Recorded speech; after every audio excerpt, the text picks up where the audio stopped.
मेरा नाम अंजू है और मेरी बहन का नाम मंजू है। हम दोनों जुड़वा बहनें हैं। वह मुझसे 2 मिनट बड़ी है।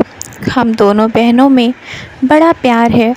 हम दोनों ने सोचा था कि हमारी शादी एक ही घर में हो और एक साथ हो, और नसीब से ऐसा ही हुआ। हम दोनों की शादी एक ही परिवार में हुई। रवि मेरे पति हैं और विजय मेरी बहन मंजू के पति हैं। रवि और विजय दोनों चचेरे भाई हैं, पर परिवार एक ही साथ रहता है। पास के घर में ही मंजू रहती है। हमारे मिलने में कोई प्रॉब्लम नहीं थी। विजय और रवि हमारे पतियों में भी अच्छी बॉन्डिंग है। घर सिर्फ दीवारों से अलग है। ऐसे हम कहीं भी खाना खाते थे या कहीं बाहर साथ में ही जाते थे और अकेले भी कहीं भी घूम सकते थे। हम दोनों बहनों को भी यह अच्छा लगा कि चलो, कोई बंदिश नहीं है। शादी के साथ होने के साथ साथ हम दोनों एक साथ ही प्रेग्नेंट भी हो गई। लेकिन सच बताऊं कि हमने ये नहीं सोचा था, यह बस हो गया। हम दोनों की डिलीवरी डेट भी एक ही थी कि ससुराल और मेरे घर में सभी खुश थे। हम दोनों बहनें एक साथ अपने घर गईं और एक और संयोग हुआ कि हम एक साथ ही अस्पताल भी गए डिलीवरी के लिए। मेरी डिलीवरी में कुछ प्रॉब्लम होने की वजह से ऑपरेशन ज़रूरी हो गया। कुछ समय के लिए तो होश में रही, लेकिन बाद में मुझे याद नहीं। आँख खुली तो पता चला कि मुझे लड़का हुआ है। फिर मैंने पूछा मंजू को, तो पता चला उसे लड़की हुई है। उन दोनों का समय भी एक ही था। हम दोनों बहनें खुश थीं और कुछ समय बाद ही अपने ससुराल वापस आ गईं।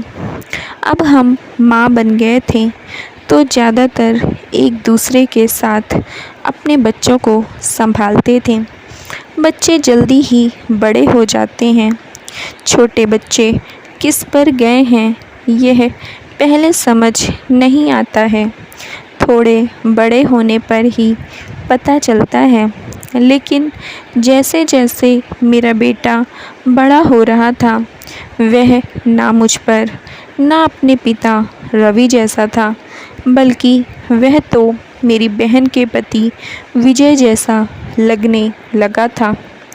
पहले मुझे लगा कि यह मुझे ही लग रहा है, लेकिन ऐसा बाहर वाले भी कहने लगे थे। वह मेरे साथ जाता तब जो भी मिलता यही कहता, यह विजय का बच्चा है क्या? फिर मैं मना करती, नहीं, यह मेरा और रवि का है।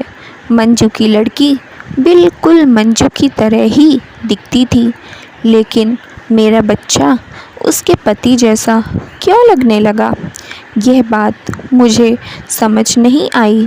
मेरे पति को एक बार मैंने ऐसे ही उनसे मजाक में कहा कि यह तो विजय जैसा लगने लगा। वह गुस्सा हो गए, कहने लगे, पागल हो, ऐसे कुछ भी मत बोला करो। मेरी मजाक में कही बात पर वह इस तरह गुस्सा हो जाएंगे, मुझे नहीं पता था। लेकिन ऐसा वह पहली बार ही हुए हैं। अब मेरे मन में कई सवाल मंडराने लगे थे कि मेरे साथ हो क्या रहा है। मेरी बहन और बाकी सभी को मैंने कुछ नहीं कहा, लेकिन क्या सबको दिखाई नहीं पड़ता था? लेकिन कोई भी इस बारे में जिक्र भी नहीं करता था। कुछ महीने ऐसे ही और चला गया, लेकिन मेरे दिमाग में यह सब चलता ही रहा। फिर मैंने सोचा कि मैं अपनी बहन से बात करूं। मैंने उससे डायरेक्ट नहीं पूछा, क्योंकि हो सकता है वह गलत तरीके से ले ले, और मैं नहीं चाहती थी कि मेरी वजह से उसके और विजय में कुछ तनाव पैदा हो। मैं ऐसे ही उसे मजाक में ही कहा कि यह तो धीरे धीरे अपने चाचा जैसा लगने लगा है और लगेगा भी, एक ही परिवार के तो हैं। वह थोड़ा सा मुस्कुराई। बस अब मैंने पकड़ लिया, क्योंकि मैं अपनी बहन को बचपन से जानती थी। कुछ छिपाने वाली मुस्कान थी। वह जल्दी से कुछ बहाना करके वहाँ से चली गई। इस घर में ऐसी कोई बात है जो मुझसे छुपाई जा रही है। मैं अब शक करने लगी सब पर, अपने पति पर, बहन पर, उसके पति विजय पर। मैं कुछ बहाना करके बिना बताए अपने मायके के घर आ गई। मंजू को भी नहीं बताया। मेरी माँ से जाकर मैंने कहा कि मुझे पता नहीं क्या हो रहा है, मैं पागल हो गई हूँ, कुछ भी उल्टा सीधा सोच रही हूँ। थोड़े दिन यहाँ रहती हूँ, शायद दिमाग शांत हो जाए। मैं थोड़े दिन वहाँ रुकना चाहती थी, लेकिन 2 दिन में ही वापस आ गई। जब माँ के घर थी, इस दौरान भी मेरी बहन का फ़ोन आता रहा माँ के पास। शायद कह रही होगी कि अंजू को कुछ बता मत देना, लेकिन मेरी माँ ने मुझे बता दिया। उन्होंने कहा कि शायद अब समय आ गया है कि तू जान ले, नहीं तो कुछ उल्टा सीधा सोचने लगेगी। फिर मैं अपने ससुराल गई। मेरे पति जाते ही बोले कि यह क्या तरीका है, ऐसे भी कोई बिना बताए जाता है क्या। मैंने उनसे कहा चलो उन्हें मैं मंजू के यहाँ ले गई। उसका पति विजय भी वहीं था। मुझे और रवि को देखकर थोड़ा आश्चर्य हुआ उनको। मंजू बोलती है, आप अंजू क्या लाई है माँ के यहाँ से, बिना बताए चली गई। मैंने बोला, तूने क्यों छुपाया कि तेरे गर्भ में जुड़वा बच्चे थे। यह सुनकर मेरी ओर देखने लगी। मैंने जाकर उसे गले लगा लिया। यह मेरी बहन है जिसने अपना एक बच्चा मेरी गोद में दे दिया। वह बोली कि मैं सभी को मना किया था, क्योंकि मैं तुझे सरप्राइज़ देना चाहती थी, लेकिन तेरे समय में कुछ कॉम्प्लिकेशन की वजह से तेरा बच्चा नहीं बचा, और मैं नहीं चाहती थी कि मेरी बहन आंखें खोले तो उसे यह सुनना पड़े कि उसकी गोद सूनी है। और वैसे भी यह मेरे पास रहे या तेरे पास, क्या फ़र्क पड़ता है। मेरी बहन को गले लगाकर मैं बहुत रोई। उसकी जगह मैं होती तो शायद नहीं कर पाती, लेकिन उसका दिल तो बहुत बड़ा निकला, साथ ही उसके पति विजय का भी।